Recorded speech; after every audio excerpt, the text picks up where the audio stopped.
Olá, boa noite. Prazer estar aqui conversar com vocês nessa noite. Prazer estar aqui com a Júlia. Eu fiquei fã da Júlia. Ela é, para quem não conhece, ela é uma blogueira, uma escritora, tem textos maravilhosos, então no final passa o endereço do seu blog, que é realmente muito bom. Então, para mim é uma honra adicional falar com você na mesma noite. Bom, eu vou falar, vou fazer uma introdução. A Júlia vai fazer uma apresentação de algumas autoras, né? Eu vou fazer uma introdução um pouco mais geral e vou discutir basicamente dois temas, que é o que é ser de esquerda, que define o campo da esquerda, e uma aproximação do movimento feminista com esse campo de esquerda. Por que o feminismo é de esquerda? Enfim, é esse tipo de questão que eu vou falar então para vocês. Vou falar em torno de meia hora, para a gente também ter bastante tempo para depois, para o debate, para conversas, perguntas, etc.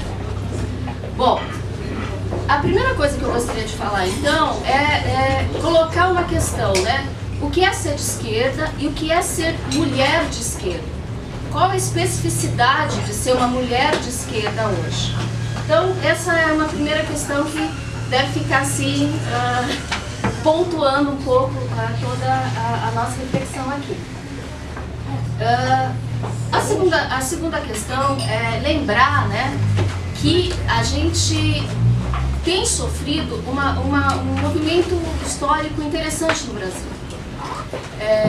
Para quem é um pouco mais velho e lembrar do que era a discussão política no Brasil há 10 anos atrás, vai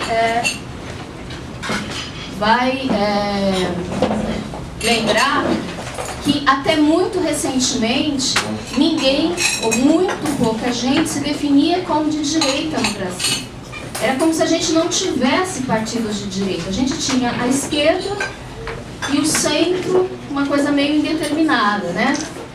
E nos últimos anos, a gente pode até situar uma data aí, né, 2013, a partir das manifestações de 2013, o debate, do meu ponto de vista, ele se despolitizou, né? Não é que hoje se fala muito da esquerda e da direita, mas isso não trouxe uma politização, na verdade trouxe uma despolitização ainda maior do debate, porque a gente sabe, virou esse fla-flu, né?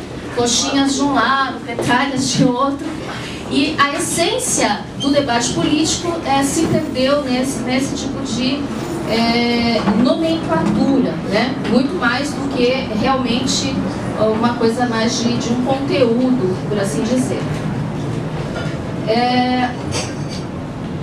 A terceira coisa que eu gostaria assim, de salientar é da gente pensar por que esses marcadores de direita e esquerda ainda são necessários, ainda são atuais, e por que então a gente utiliza isso, apesar de que durante algumas décadas, no final do século XX, muita gente acreditou que esse debate estava superado, que não haveria mais direita e esquerda, que não faria mais sentido usar esse tipo de, digamos, de marcador político. A minha posição é que é importante sim falar em direita e esquerda. Primeiro porque essas duas, digamos, definições, elas definem aquilo que é inegociável para cada um dos campos. Aquilo sobre o qual a gente não pode tergiversar, aquilo sobre o qual a gente não pode transigir. Então, por exemplo, para uma pessoa de esquerda, que não necessariamente é uma esquerda socialista, marxista, etc., para uma pessoa de esquerda, a questão dos direitos humanos é inegociável. Não dá para negociar com direitos humanos. Não dá para dizer, eu sou de esquerda, mas tudo bem, menoridades aos 16, tudo bem, índio ser enxotado das suas terras. Isso não dá para negociar. Então, a definição a partir desses grandes conceitos ajuda, inclusive, o eleitor a se posicionar de uma maneira mais clara. Se ele sabe quem são os partidos de esquerda quem são os partidos de direita. E o que para esses partidos é inegociável, fica muito mais fácil de decidir o seu voto, né? Uma coisa que eu sempre digo, uma posição política, antes de tudo, é uma posição ética. Uma posição ética diante daquilo que você acha que é certo, que é justo, que é bom. É muito mais profundo do que simplesmente uma simpatia por um partido ou por outro, né? Então, é uma ideia que ainda é muito importante, né? Inclusive, essa ideia de que facilita para o eleitor é uma ideia do Norberto Bobbio, né? Que é um filósofo político muito importante aí. E, para finalizar essa pequena introdução, eu queria só dizer o seguinte também. O feminismo é um movimento social de esquerda, não existe feminismo de direita, ponto. Né? E aí eu vou tentar falar um pouco sobre isso. E, finalmente, a esquerda poderia e deveria ser mais feminista do que ela é. E o fato da esquerda não se reconhecer como feminista talvez ajude a explicar um pouco esse tamanho mal entendido social do que é o feminismo. Eu peguei alguns dados aqui só para ilustrar, para vocês terem uma ideia. Se a gente pegar dois partidos que são considerados de esquerda no Brasil, o PSOL e o PT, né, que é uma esquerda mais ou menos, mas ainda é considerado um partido de esquerda. O PSOL, por exemplo, tem o mesmo número de mulheres e homens na sua executiva nacional. Mas os cargos são todos, digamos, de segundo escalão. O presidente, secretário-geral, secretário de finanças, é tudo homem. As mulheres ficam com formação, comunicação, essas coisas meio, né? O caso do PT, aí é muito mais sério, porque o PT tem um presidente, 4 vice-presidentes e um secretário-geral, depois vários outros cargos. Não tem nenhuma mulher.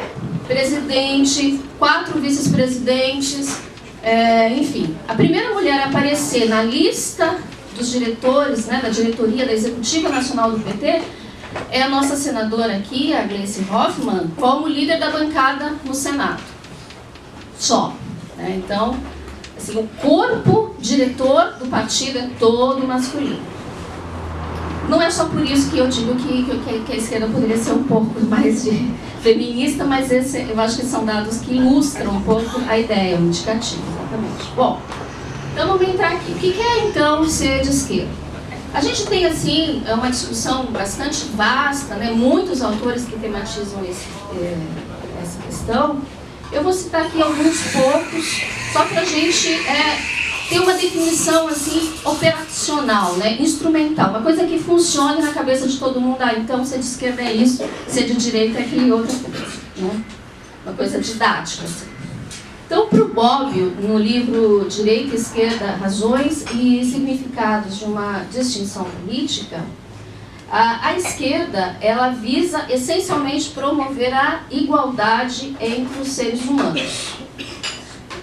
A esquerda, então, vai se definir pela defesa da igualdade entre os seres humanos e a luta pela justiça social, né?